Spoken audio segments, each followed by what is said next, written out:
Bonsoir Christophe Gomard, vous êtes député européen du PPE, groupe de centre droit, mais aussi général, ancien directeur du renseignement militaire français. Déjà, pourquoi le Danemark est-il ciblé? Est-ce parce que ce pays accueille un sommet européen la semaine prochaine? C'est très difficile de savoir. D'abord, on ne sait pas d'où partent les drones. On ne sait pas d'où ils viennent exactement. Alors, on suppose que c'est la Russie, mais sans en avoir la certitude. C'est tout le problématique de ces drones. D'abord, c'est la nuit. On ne les voit pas. On les entend. Les radars de surveillance les voient.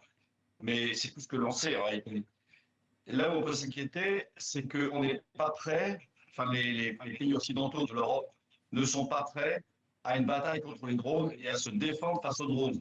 Même si, lors des Jeux Olympiques à Paris, les Français, policiers, gendarmes et militaires, s'étaient préparés à une éventuelle attaque de drones. Alors justement, on évoque, enfin les Européens réfléchissent à mettre en place ce mur anti-drone, on l'évoquait dans le sujet à l'instant. Alors on a vu à peu près à quoi comment cela fonctionne. Est-ce que c'est comme pour faire en Ukraine? Est-ce que c'est compliqué à mettre en place, coûteux?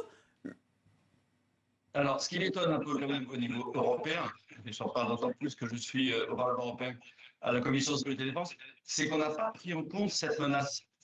Ça fait 3 ans et demi que l'invasion de l'Ukraine par la Russie a débuté. C'est une guerre aujourd'hui de drones et on n'a pas du tout pris en compte cette menace pour protéger nous-mêmes nos frontières et notre espace aérien, nos espaces aériens. Alors, oui, ça coûte de l'argent parce que ça nécessite de surveiller des kilomètres, des centaines de kilomètres de frontières, d'être capable d'intervenir pour détruire ces drones, les détecter et les détruire. Pour les détruire, vous avez plusieurs systèmes. Soit c'est des armes à effet dirigé pour griller, soit vous avez du brouillage dans la guerre électronique, soit vous avez des balles à partir de mitrailleuses tirées à partir du sol. Donc vous êtes d'accord, c'est une priorité pour l'Europe de s'armer, d'être prêt? Je pense que c'est une priorité, en effet, parce que quand on regarde le conflit entre la Russie et l'Ukraine, c'est devenu une guerre de drones. Les drones terrestres, aériens et maritimes sont utilisés en permanence. Et c'est d'ailleurs l'essentiel des combats, en plus des tirs d'artillerie et des tirs de missiles à partir d'avions. Mais ce qui fait le plus de dégâts aujourd'hui, ce sont les drones.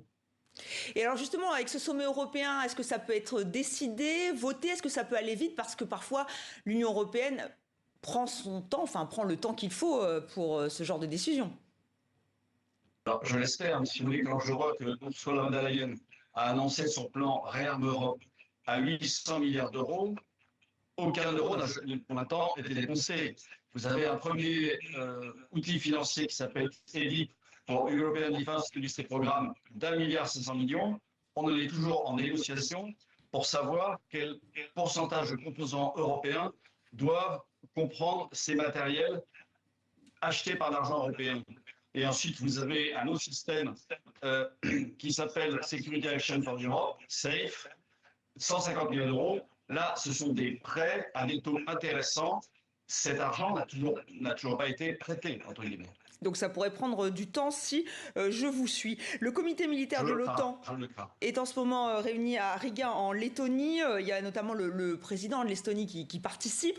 Qu'est-ce qu'on peut attendre de ce type de réunion? De ce type de réunion, disons qu'on attend des décisions qui sont prises, en effet, parce que ce que disait votre reportage, c'est que ça nécessite, une telle structure nécessite une structure de commandement. Alors, soit ça peut être le commandement de l'OTAN, soit ça peut être l'état-major de l'Union européenne qui coordonne l'action. Parce que l'Union européenne, c'est 27 États membres. Coordonner l'action de 27 États membres pour protéger son ciel et les frontières, en effet, ça demande de l'organisation, de la coopération et puis de la décision. Merci Christophe Gomard d'avoir accepté notre invitation.